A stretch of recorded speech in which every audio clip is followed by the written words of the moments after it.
नमस्कार दोस्तों, स्वागत है आप सभी का हमारे इस यूट्यूब चैनल हिमायर क्लासेस में।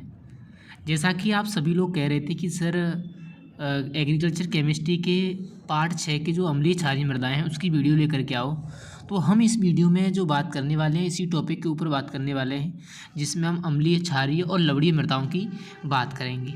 इस वीडियो में मैंने बिल्कुल आसान ट्रिक का उपयोग किया है और आप बिल्कुल आसान तरीके से इस पूरे चैप्टर को याद कर सकते हैं। तो चलिए हम वीडियो को शुरू करते हैं। और वीडियो में जाने से पहले यदि आप चैनल पर नए हैं तो एक बार चैनल को ज़रूर सब्सक्राइब करें और वीडियो को लाइक करें। तो चलिए दोस्तों हम शुरू करते हैं अपनी वीडियो। देखिए, सबसे पहले अगर मैं बात करूं तो सबसे पहले हम बात करते हैं अम्लीय मृदा। अम्लीय मृदा आपने जनरली पढ़ ली होंगी अम्लीय क्षारीय मृदाएं, तो आपको थोड़ा बहुत तो पता होगा, लेकिन मैं यहाँ बिल्कुल सरल वे में बात करूँगा। सीधे सीधे अम्लीय मृदा की आपसे पहले पूछी जाएगी परिभाषा। डायरेक्ट प्रश्न पूछेगा आपसे अम्लीय मृदाएं क्या हैं। तो ऐसी मृदाएं जिनका पीएच मान 7 से कम होता है तथा हाइड्रोजन एवं एल्यूमिनियम आयनों की अधिकता होती है, अम्लीय मृदा कहलाती है। दोस्तों, अम्लीय मृदा की परिभाषा क्या हुई? ऐसी मृदाएं जिनका पीएच मान 7 से कम होता है तथा हाइड्रोजन एवं एल्यूमिनियम आयनों की अधिकता होती है, क्या कहलाती हैं? अम्लीय मृदाएं कहलाती है। दोस्तों, इस तरह का अगर प्रश्न आपसे पूछा जाता है और आप केवल ये लिखते हो कि ऐसी मृदाएं जिनका पीएच मान 7 से कम होता है अम्लीय मृदाएं कहलाती हैं, तो ये ठीक नहीं लगता है, क्योंकि आप 12th में आ गए। थोड़ा सा आप अपने लेवल से क्वेश्चन को लिखो।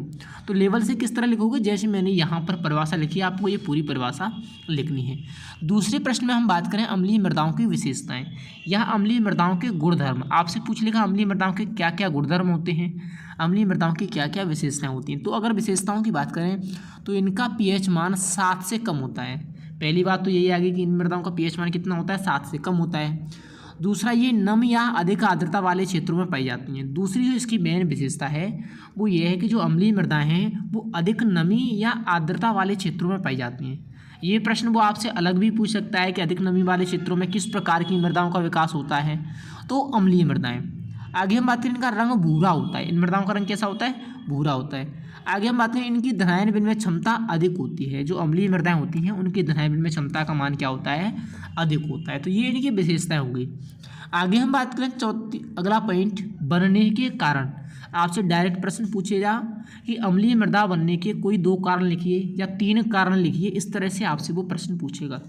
तो अगर हम अम्लीय मृदा बनने के कारणों की बात करें, जब सबसे पहला कारण है पैतृक पदार्थ, यानी जिस पदार्थ से चट्टान का निर्माण हुआ है, मृदा का निर्माण हुआ है, उस पदार्थ को हम क्या कहते हैं? पैतृक पदार्थ कहते हैं। अगर मान लो पैतृक पदार्थ अम्लीय है तो उससे निर्मित मृदा भी कैसी होगी? अम्लीय होगी। दूसरा, अम्लीय उर्वरकों का उपयोग, जैसे यूरिया, अमोनियम नाइट्रेट। अगर हम मृदा में अम्लीय उर्वरकों का उपयोग करते हैं तो हमारी मृदा निश्चित रूप से ही अम्लीय प्रकृति की हो जाएगी। तीसरे पॉइंट पर बात करें, अत्यधिक वर्षा। अधिक वर्षा के कारण भी मृदा कैसी हो जाती है? अम्लीय प्रकृति की हो जाती है। चौथी हम बात करें जीवांश पदार्थ एवं सूक्ष्म जीवों की अधिकता। अगर आपकी मृदा में जीवांश पदार्थ और सूक्ष्म जीव अधिक मात्रा में हैं तो निश्चित रूप से मृदा की प्रकृति कैसी होगी? अम्लीय होगी। तो हमने यहाँ पर 3 पॉइंटों की बात कर ली। एक, अम्लीय मृदा की परिभाषा, दूसरी विशेषता और तीसरा बनने के कारण। मुझे आशा और पूरा विश्वास है कि आपको ये 3 पॉइंट अच्छी तरह से समझ में आ गए होंगे। अगर समझ में नहीं आए तो एक बार वीडियो को पुश करके दोबारा से देख लें और वीडियो को लाइक ज़रूर करें अगर आपने अभी तक लाइक नहीं किए हैं। अगले पॉइंट पर हम बात करते हैं मृदा अम्लता के प्रकार, यानी जो मृदा अम्लता है वो कितने प्रकार की होती है। आपसे परीक्षा में वो डायरेक्ट ही प्रश्न पूछेगा कि मृदा अम्लता के प्रकार लिखिए। तो मृदा अम्लता 2 प्रकार की होती है। एक हम बात करें सक्रिय अम्लता और दूसरी अगर हम बात करें तो विनिमय अम्लता। अगर हम सक्रिय अम्लता की बात करें तो यह अम्लता मृदा में प्राकृतिक रूप से उपस्थित हाइड्रोजन एवं इसके समतुल्य आयनों के कारण पैदा होती है। यानी मृदा में प्राकृतिक रूप से जो तत्व पाए जाते हैं उसके कारण जो अम्लता पैदा होती है वो क्या कहलाती है? सक्रिय अम्लता कहलाती है। सीधी सीधी बात। दूसरी अगर हम बात करें विनिमय अम्लता, यह अम्लता फसल में अम्लीय उर्वरकों का प्रयोग करने एवं जल प्लावन के कारण पैदा होती है। यानी हमने अधिक सिंचाई कर दी या अम्लीय उर्वरकों का प्रयोग कर दिया, इसके कारण जो अम्लता पैदा होगी उसको हम कहेंगे विनिमय अम्लता। यानी सीधी अगर मैं बात करूँ तो प्राकृतिक रूप से जो अम्लता होती है मृदा में वो सक्रिय अम्लता होती है, और जो कृत्रिम रूप से अम्लता पैदा होती है यानी मानवीय कारकों के द्वारा वो विनिमय अम्लता होती है। आगे हम बात करें मृदा अम्लता के प्रभाव, यानी मृदा अम्लता का क्या प्रभाव होता है या क्या क्या हानियाँ होती हैं, इसकी अगर हम बात करें तो सबसे पहले अगर हम पॉइंट की बात करें, पादपों की जड़ें पीली पड़ जाती हैं। अगर आप अम्लीय मृदा की बात करें तो अम्लीय मृदा में जो पादप उगेंगे उनकी जड़ कैसी पड़ जाएंगी, पीली पड़ जाएंगी। दूसरा, मृदा में कवकों की अधिकता एवं जीवाणुओं की कमी हो जाती है। दूसरा कारण क्या होगा, मृदा में कवकों की तो क्या हो जाएगी, अधिकता, और जीवाणुओं की संख्या में क्या हो जाएगी, कमी। तीसरी, अगर हम प्रभाव की बात करें तो मृदा में एल्युमिनियम, आयरन, मैग्नीज एवं कॉपर तथा जिंक तत्वों की अधिकता हो जाती है। चौथी पॉइंट में अगर हम बात करें तो मृदा में सोडियम, मैग्नीशियम, कैल्शियम आदि तत्वों की कमी हो जाती है। आगे पाँचवें पॉइंट पर बात करें तो पौधों में रोग उत्पन्न हो जाते हैं। जो अम्लीय मृदा होती है, अम्लीय मृदा में पादपों में अनेक तरह के रोग उत्पन्न हो जाते हैं। तो यहाँ तक हमने बात कर ली अम्लीय मृदा की। आपको समझ में भी आया होगा, अगर समझ में नहीं आया है तो वीडियो को एक बार पुश करके ज़रूर देख लें। आगे हम बात करें अगला पॉइंट, अम्लीय मृदा के सुधार, यानी अम्लीय मृदाओं का सुधार हम किस तरह से कर सकते हैं। और हमें प्रश्न ही पूछा जाता है कि अम्लीय मृदा के सुधार के उपाय लिखिए। तो अम्लीय मृदा का जो सुधार किया जाता है वो चूना युक्त पदार्थों के द्वारा किया जाता है। एक चीज़ ध्यान रखना, जो अम्लीय मृदा का सुधार है वो चूना युक्त पदार्थों के द्वारा होता है, जिसमें जैसे चूना पत्थर है, बुझा हुआ चूना है, डोलोमाइट है, बिना बुझा हुआ चूना है, इस तरह के पदार्थ आते हैं। इनका जो उपयोग किया जाता है वो मृदा तैयार करने से पूर्व तथा प्रत्येक 5 वर्ष के अंतराल पर किया जाता है। यानी जो अम्लीय मृदा सुधारक हैं उनका उपयोग मृदा तैयार करने से पूर्व प्रत्येक 5 वर्ष के अंतराल पर होता है, यानी 5 वर्ष के बाद द्वारा किया जाता है। आगे आपके में एक हेडिंग दे रखी है, चूने का मृदा में प्रभाव। अम्लीय मृदा सुधार में ज़्यादातर प्रयोग होता है चूने का, और आपकी किताब में एक हेडिंग दे रखी है, चूने का मृदा में प्रभाव क्या है। अब चूने की मृदा में क्या क्या प्रभाव हो सकते हैं वो देख लो। नंबर फर्स्ट, इसके प्रयोग से मृदा के पीएच में वृद्धि होती है। इसका उपयोग कहाँ किया जाता है, अम्लीय मृदा सुधार में, और अम्लीय मृदा सुधार में ये क्या करता है, मृदा के पीएच में वृद्धि करता है। दूसरा, मृदा संरचना में सुधार होता है। तीसरा, मृदा अपरदन में कमी आती है। चौथा, मृदा में वायु एवं जल का संचार बढ़ता है। पाँचवा, मृदा में आयरन एवं एल्युमिनियम की विलेयता कम हो जाती है। छठवां, मृदा का घनत्व कम हो जाता है। सातवां, मृदा कार्बन डाइऑक्साइड को बाइकार्बोनेट में बदल देता है। जो चूना है वो मृदा की कार्बन डाइऑक्साइड को बाइकार्बन ऑक्साइड में परिवर्तित कर देता है, यानी बाइकार्बोनेट में बदल देता है। तो ये हमारी अम्लीय मृदा होगी यहाँ तक फिनिश। अब हम बात करें आगे लवण प्रभावित मृदाएं। ये पॉइंट काफ़ी मोस्ट है। अम्लीय मृदाएं कम इम्पोर्टेंट है तुम्हारे में, लेकिन जो लवणीय मृदाएं वो ज़्यादा महत्वपूर्ण है मेरे हिसाब से। अगर हम परिभाषा की बात करें लवणीय मृदाओं की, तो ऐसी मृदाएं जिनका पीएच मान 7 से अधिक होता है तथा विनिमयशील भस्म की अधिकता होती है, लवण प्रभावित मृदाएं कहलाती हैं। यानी ऐसी मृदाएं जिनका पीएच मान 7 से अधिक हो तथा जिनमें विनिमयशील भस्म की अधिकता हो, क्या कहलाती हैं, लवण प्रभावित मृदाएं कहलाती हैं। केंद्रीय मृदा लवणता अनुसंधान संस्थान करनाल हरियाणा में स्थित है। ये भी प्रश्न आपको अलग से पूछा जा सकता है कि केंद्रीय मृदा लवणता अनुसंधान संस्थान कहाँ स्थित है, तो ये स्थित है करनाल हरियाणा में। आगे हम बात करें लवणीय मृदाओं को, तो इन मृदाओं को राजस्थान में लूणी खारी, गुजरात में खारी तथा उत्तर प्रदेश में रेह कहते हैं। जो लवणीय मृदाएं हैं उनको राजस्थान में क्या नाम से जाना जाता है, लूणी खारी, गुजरात में खारी, उत्तर प्रदेश में रेह के नाम से जानते हैं। आगे हम बात करें इन मृदाओं की विशेषताएं कि इन मृदाओं की क्या क्या विशेषताएं होती हैं। अगर हम विशेषताओं की बात करें तो पहला तो पीएच, इन मृदाओं का पीएच कितना होता है, 7 से अधिक होता है। दूसरा, इनका रंग सफ़ेद होता है, इसलिए इन्हें सफ़ेद ऊसर भी कहते हैं।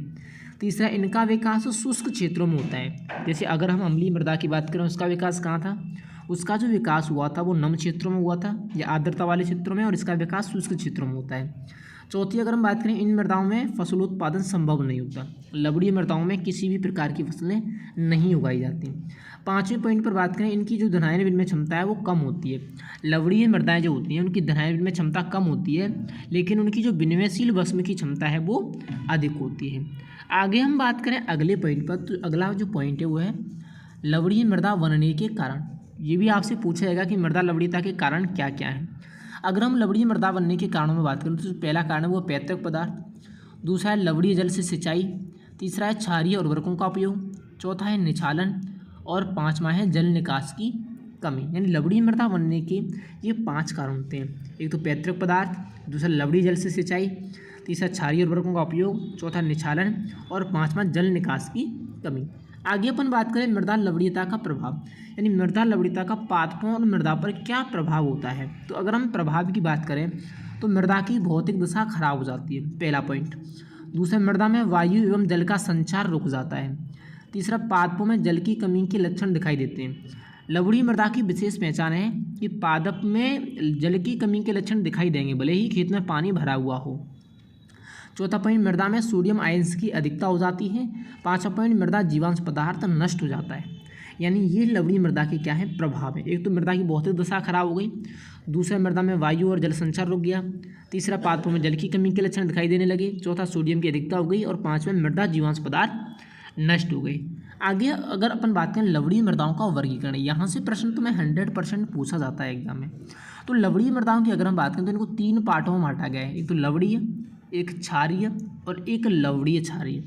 अगर हम लवणीय मृदाओं की बात करें तो इनका जो pH मान है वो 8.5 से कम होता है और क्षारीय मृदाओं का pH मान 8.5 से अधिक होता है और लवणीय मृदाओं का pH मान भी 8.5 से अधिक होता है।